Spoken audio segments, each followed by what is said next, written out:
But at 27, when you're at a middle age, it's still okay to still find yourself.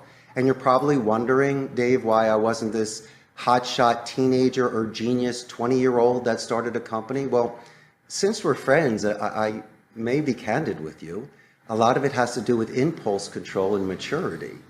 It took me into my mid-30s to realize that I would be responsible enough to fulfill contracts and work hard enough to ensure job stability.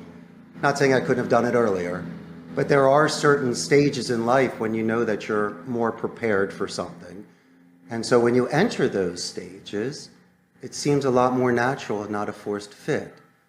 And so I've enjoyed my progression of moving abroad, learning the business for 4 years, realizing that I had the earnings potential to do this and I had the knowledge. And just don't kid yourself, I just didn't have a turnkey 300-seat workstation where I just walked into. I started off by renting a seat at a glorified internet cafe. It was more of a blended center, or mixed center.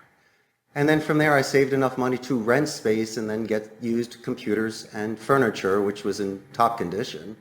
There's a lot of companies that do go out of business, and I was able to scoop up their stuff. And then after X amount of years, you save enough money to build your building and move it forward. So there weren't any loans. I didn't have any partners.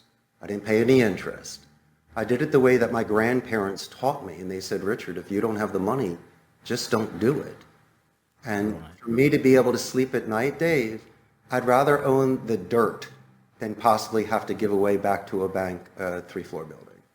And that's just kind of business model that I was sticking with, to be able to withstand the storms and to go through the tough times. And as I mentioned before, having that sort of reserve of capital.